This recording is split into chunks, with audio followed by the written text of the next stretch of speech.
Break के बाद स्वागत है आप सभी का सी न्यूज भारत में। महाराष्ट्र जन आक्रोश मेंढपाल संस्था के फाउंडर प्रेसिडेंट सखाराम उर्फ अन्ना सरक ने चेतावनी दी है कि यदि पारनेर तालुका के धोकेश्वर टाकली क्षेत्र में हुई घटना को लेकर कार्यवाही नहीं की गई तो सभी संगठनों के साथ मिलकर जिला कलेक्टर कार्यालय के सामने अनिश्चितकालीन भूख हड़ताल की जाएगी। सखाराम सरक ने मांग की है कि धोकेश्वर टाकली क्षेत्र के फॉरेस्ट गार्ड और 8 से 10 अधिकारियों के खिलाफ आईपीसी की धारा 307 के तहत मामला दर्ज किया जाए।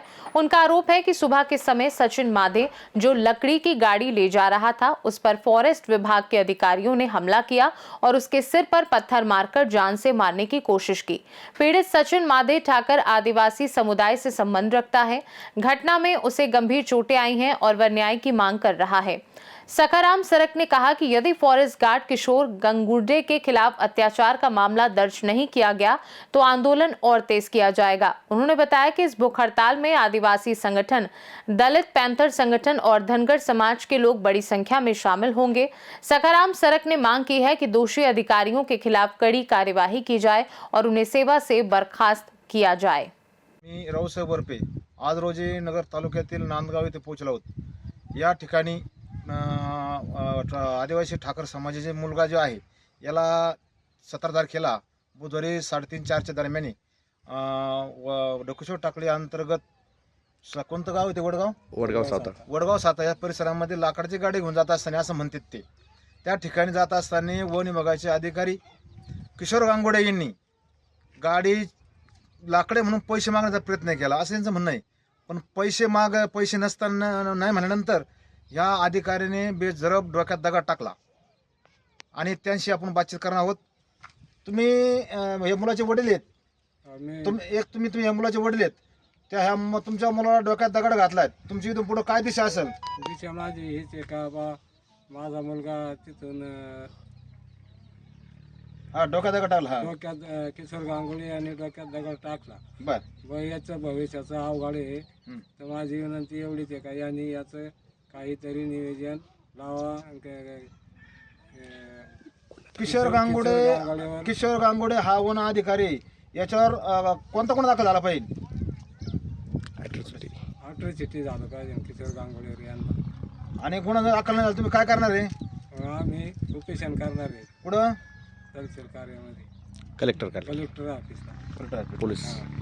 बघा हा मुलगा जे आहे त्याच्या डोळ्याला लागलंय, त्या डोळ्यात सुद्धा मारहाण केली। हा मुलगा भविष्यामध्ये याच्या हा म्हणजे याचा मृत्यू बी होऊ शकतो असं एकंदर दिसतंय। कारण इकडे जी हड्डी तुटलेली ही पहा, ही हड्डी तुटलेली आहे, इथं मार लागलाय, याच्या नसा काय तुटल्या डॉक्टरने सांगितले। अशा यांच्या वडिलांनी प्राथमिक त्या फोटोच्या रिपोर्टमध्ये सांगितलेलं आहे। या वन विभागाच्या अधिकाऱ्यांनी कायदा हातात घेऊन यांचं म्हणणं आहे की बाबा आमची गाडी लाकडं धरली, पण कायचे गुन्हा झाला असता तरी अडचण नव्हती, पण माझ्या डोक्यात दगड टाकून मारायचा प्रयत्न केला। अशा बेजरब अधिकाऱ्यावर, वन विभागाच्या अधिकाऱ्यावर, किशोर गांगुडे यांच्यावर अॅट्रॉसिटी सारखा गुन्हा दाखल झाला पाहिजे। साहजिक आहे आदिवासी समाजावर सातत्याने अन्याय होतो। Cameraman Somnath Varpe sir, Raosaheb Varpe, Ahilyanagar. Cut कर ना। नमस्कार, मी सखाराम सरक, सरपंच ग्रामपंचायत नांदगाव। 17 तारखेला जी माझ्या गावातील सचिन मध्ये नावाचा मुलगा आहे हा पारनेर तालुक्यातील वन विभागाच्या हद्दीतून जात असताना त्या ठिकाणी तिथे वनपाल किशोर गांगुर्डे नावाच्या वनपालानं त्याला दगडाने मारहाण केली आहे। जर आपण बघितलं तर घटना फार गंभीर आहे, घटनेचं स्वरूप फार गंभीर आहे, कारण त्या मुलाच्या जबड्यावरती फ्रॅक्चर गेलेले आहे आणि अशा परिस्थितीमध्ये त्या कुटुंबाला आधार देणारा तो एकमेव मुलगा आहे। बाकी आईवडील त्याचे वृद्ध आहेत आणि ठीक आहे, जर त्याची जर चूक असेल किंवा त्याचा जर गुन्हा असेल तर नक्कीच त्या ठिकाणी त्या पद्धतीने त्याला सजा झाली पाहिजे। परंतु त्याचा गुन्हा नसताना जर एखाद्या आदिवासी समाजावर जाणीवपूर्वक या वन विभागाकडून ज्या पद्धतीने मेंढपाळावर अन्याय केला जातो, आम्हाला माहिती आहे आमचे मेंढपाळ ज्यावेळेस या लोकांना पैसे देतात त्यावेळेस हे चारून देतात, परंतु जर पैसे दिले नाही तर हे मेंढपाळ गुन्हे दाखल करतात. हीच पद्धत मला या ठिकाणी असं वाटते. जर या ठिकाणी त्या आदिवासी समाजाच्या मुलाकडून यांना काही पैसे वगैरे काहीतरी मागणी असेल किंवा काहीतरी विषय असेल, आर्थिक हितसंबंध असते, त्या ठिकाणी ते पूर्ण झाले नसतील म्हणूनच एक जाणीवपूर्वक त्या ठिकाणी त्याला मारहाण करून त्या ठिकाणी त्याला जखमी करण्यात आले. आज त्याची परिस्थिती फार सिरियस आहे आणि त्या ठिकाणी त्या मुलावर गुन्हा दाखल करून कोर्ट मॅटर देखील करण्यात आलेले आहे अशी माहिती मला या ठिकाणी कळाली आहे की सदरची बाब ही न्यायालयीन प्रविष्ट झालेली आहे.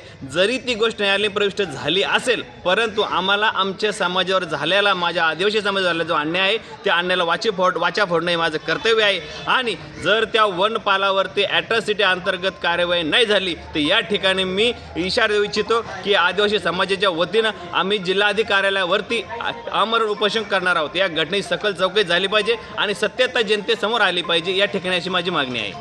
ते सरपंच साहेब ते 8 ते 10 जण ते अधिकारी असे ते सचिनमध्ये जे व्यक्ती पीडित ते सांगत आहे आणि त्या डोक्याला खूप मार लागला. 2 शिरा डॉम्बेज आहे आणि स्क्रॅप गेले. डॉक्टरांनी सांगितलं ते क्रिटिकल आहे का बाबा देव. तुम्ही याच्याकडे कसं पाहता? हे बघा, जर त्या ठिकाणी क्रिटिकल असेल, त्या ठिकाणी त्याच्या मेंदूला मार लागले असेल तर मी तर म्हणलं या लोकांवर अगदी या ठिकाणी 307नीच गुन्हा दाखल झाला पाहिजे. कारण जर डोक्याला मार असेल, मेंदूला मार असेल आणि जबडे फ्रॅक्चर गेलेला असेल तर अशा वेळेस नक्कीच त्या ठिकाणी कलम 307 हा नवीच गुन्हा दाखल झाला पाहिजे आणि त्यासाठी आम्ही या ठिकाणी माझ्या आदिवासी बांधवांसाठी मी प्रयत्न करणार आहे. तुम्ही याच्या पुढे तुमची दिशा काय असेल? जर या ठिकाणी या समाजाला न्याय नाही मिळाला तर या ठिकाणी जिल्हा अधिकारी आणि SP साहेबांच्या समोर या ठिकाणी आमरण उपोषणाचा इशारा या ठिकाणी आम्ही देतो. अहिल्यानगर से सी न्यूज संवाददाता राव साहिब वरपे की रिपोर्ट. खास रिपोर्ट में फिलहाल के लिए इतना ही. देश और दुनिया की बाकी खबरों को जानने के लिए आप देखते रहिए सी न्यूज भारत.